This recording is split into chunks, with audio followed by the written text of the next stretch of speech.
When I met my son's fiancée for the first time, she mocked me, saying, "Your dad only finished middle school. Seriously, can you even get a job with such a low qualification?" She laughed loudly. Her father joined in, saying, "I can't believe he's an unemployed high school dropout," and they both belittled me. They even served food only for themselves, excluding me.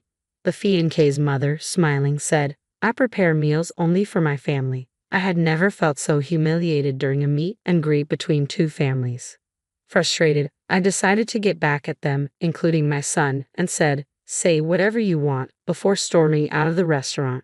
My name is Stephen Walker. I'm 60 years old and have a 25-year-old son named Michael. Unfortunately, my relationship with Michael is strained, and he never visits me. I've often regretted how I raised him, which led to our current situation. I lost my beloved wife when Michael was still in elementary school. She had been frail since childhood and passed away at the age of 45. At my wife's funeral, I didn't care about the judgmental looks from relatives. I paused, crying like a little kid, while Michael was more composed and said, "Dad, it's sad, but let's say our goodbyes to Mom." My grief only lasted during the funeral. I was running a real estate business that I had inherited from my father. The day after my wife's funeral, I woke up to phone calls from clients. I had loyal clients to take care of and had to raise Michael on my own. I snapped out of my grief with those phone calls and headed to my office. I also took part in school events and PTA meetings, trying to fill the role my wife had played. However, I quickly realized I couldn't juggle work and school events perfectly. I decided to temporarily close my business and handed over my clients to another real estate agency to spend time with Michael. But when I went to his school, Michael glared at me and said, "Dad, I told you not to come." He even complained, "Don't tell anyone you're my dad." Without saying whose parent I was, I just wore a name tag that said Walker during PTA activities. I couldn't understand why my son started giving me the cold shoulder, but it didn't take long to figure it out. His classmates taunted him, saying, "Hey, isn't that your dad? What's he doing at school on a weekday? Does he have nothing better to do?" My mom said that after your mom passed away, your dad became jobless, right? Michael remained silent and looked down. I quickly rushed over and told them, "I'm just taking some time off work. It's like your summer or winter break." However, seizing this opportunity, my son was further ridiculed by his classmates. They mocked him, saying, "Your dad's just pretending to be on break. Your family's poor. I'll share my bread with you." Michael grew more resentful and angry with me, saying, "Darn you, Dad. Talking to me just made me look even worse." As his classmates made fun of him, all I could do was look the other way. I can't remember how many times I cried alone, feeling pathetic. When Michael entered middle school, he started hanging out with delinquents. He slept over at friends' houses and stayed out late at gas station parking lots. Back then, cell phones weren't common, and it was rare for a middle schooler to have one. Michael came home less and less, and I had no idea where he was or what he was doing. All I could do was apologize when the school called about complaints from the nearby gas station. Whenever I went to Michael's school, he and his rowdy friends called me names like good for nothing and bottom of the barrel, throwing empty cans at me. Michael had become more violent, and I was scared to even talk to him, not knowing what he might do. I wish I had handled things better when he was in elementary school, but I had no idea how to communicate with a teenager.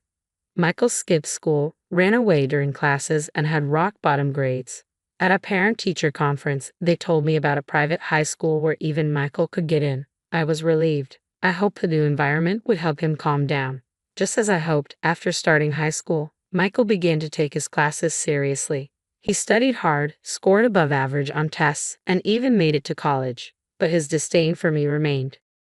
Even after high school, he continued bouncing from one friend's house to another, never stopping by home. When he got into college, he lived alone in a dorm, paid his tuition by working part-time, and lived independently. But he was still cold towards me. Even after he started working, he never came home. Then, out of the blue, when Michael was about 25, he called me and said, "I've got someone I want to marry. Next Sunday at 2 p.m., we're meeting at a fancy restaurant. Be there." He made plans without asking about my availability. When I got mad, he said, "If you can't make it, don't bother," and hung up the phone. I had mixed feelings, but he's my only son, so I went to the restaurant at the time he told me. When I got there, his fiancée's family was already seated. They rudely asked, "Who are you?" I thought, you call me out of the blue and then ask who I am. Even though I was fuming, they said, "No, we didn't call you, and we're as cold as my son." Michael stood there smirking, clearly up to something. I still didn't know if I could trust him. I headed inside the restaurant, expecting to talk about Michael and his partner, Sarah. Instead, I was the center of attention, treated like an intruder. Michael began insulting me, saying, "This guy here dropped out of high school and worked, but after mom passed, he's just been loafing around," while talking to Sarah and her folks. I tried to stop him, saying this wasn't the time or place, but he wouldn't listen. Sarah then bursts out laughing. "For real? Can a person even get hired with just a middle school education?" Her dad added, "Wow, raised by a high school dropout and layabout. But here you are with a college degree and a job at a big company. You took your old man as what not to be, huh?" He praised Michael. I was too tired to argue and was about to say what you want. I'm out of here, when the waiter brought in the food. I had forgotten the food hadn't even arrived yet. I tried to calm down, deciding to eat and then leave. But the food was only for Michael, Sarah, and Sarah's parents. The waiter said, "I'm sorry, we had a reservation for 4, giving me an awkward look." Sarah's mom added, "Yes, that's correct. He's not our family, so don't mind him," with a sweet smile. The waiter, looking uncomfortable, nodded and backed away.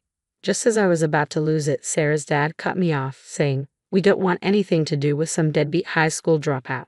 Our family and relatives are all bank employees, doctors, working at major companies. You don't belong here. Please leave."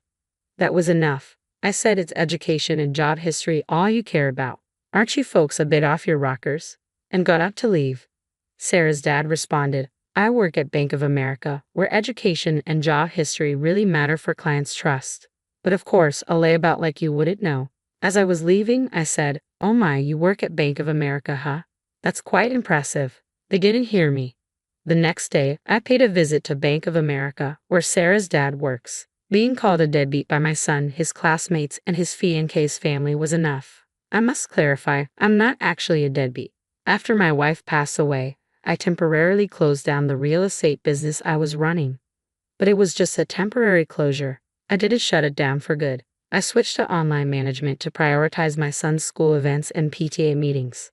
When I had a physical store, most of my clients were neighbors, but after switching to online management, I could serve customers from all over the country, like people living in small towns an hour's drive from the nearest train station, and even Americans living abroad. I started getting more consultations about renting and buying properties from these folks. Thanks to the internet, I expanded my property portfolio and catered to a broader clientele.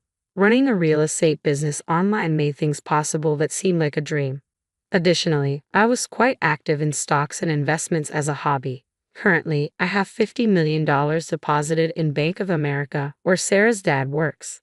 Upon arriving at the bank, I promptly requested to speak with the branch manager and explained everything that happened the day before. I said, "I was told by one of your employees that this bank operates on trust built on educational background and work history, so I've lost all trust in this bank because of that statement.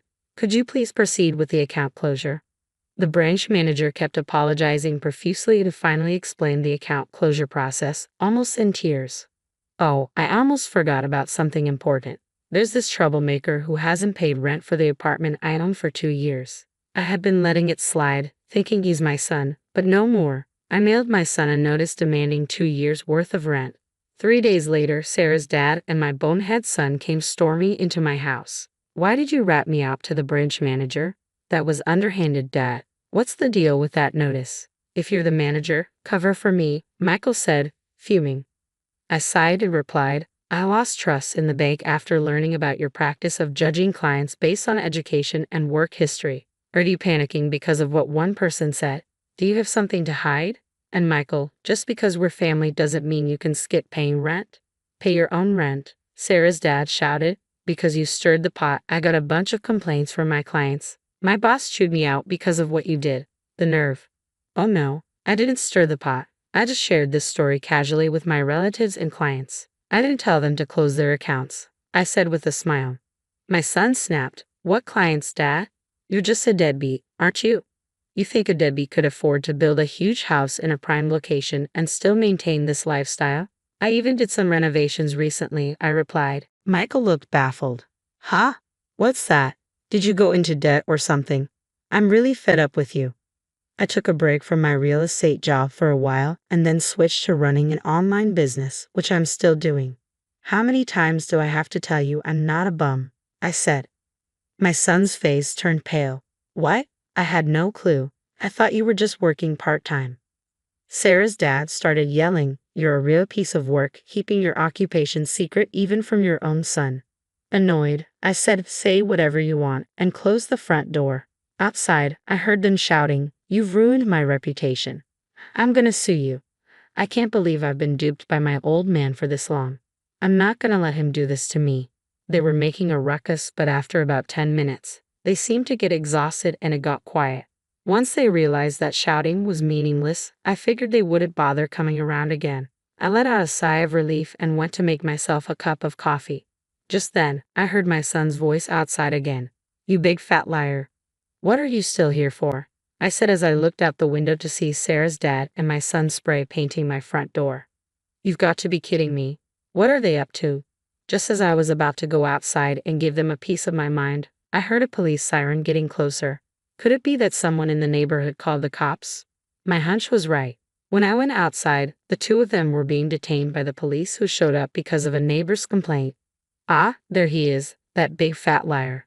I lost all my credibility at work because of him. They shouted as the police calmly loaded them into the patrol car, saying, all right, we'll take it from here. Then one of the officers, who seemed to have just noticed me, approached with a strangely cheerful expression. Sir, would you please come with us to give your statement? Why me? I thought, but I guess I'm the victim here. I'm gonna spill the beans on all their shenanigans. When we got to the police station, I showed the cops a video from my phone. It was footage from the security camera I installed at my front door, recording all the yelling and antics. What a great piece of evidence, the officer exclaimed with a sparkle in his eye, and my questioning was over in a jiffy. My son and Sarah's dad were given a stern warning by the police and had to sign a restraining order to keep their distance from me. It turns out the whole neighborhood had witnessed their crazy behavior. One of my son's coworkers, who lives nearby, had been blabbering about it at the office. Hey, you won't believe it, but Michael was caught spray painting his own father's house and got hauled off by the cops. I was so shocked that I recorded the whole thing. My son became the talk of the town at his workplace and with clients, and his boss ended up demoting him. I went to report the incident to Bank of America again, where Sarah's dad worked. When I showed the manager the security camera footage on my phone, his face turned white as a sheet. I heard that Sarah's dad finally got fired. Naturally, she called off the engagement with Michael. Both Michael and Sarah's family fled to a rural area. Apparently, Sarah's parents even came to work part-time at the gas station run by my brother. They're no good, my brother said. Couldn't get the hang of stocking shelves no matter how many times I showed them. Had to give them the boot pronto. Word has it that the nearby gas stations and farmers did the same. According to my brother, it seems Sarah's parents can't land a steady job and are bouncing from one gig to another at gas stations and farms. Furthermore, I heard that Sarah showered her boyfriends, including my son, with high-end gifts like watches and was in debt because of that. The little money her parents make from their part-time jobs apparently goes straight into paying off their daughter's debts. It's a mystery how they're making ends meet.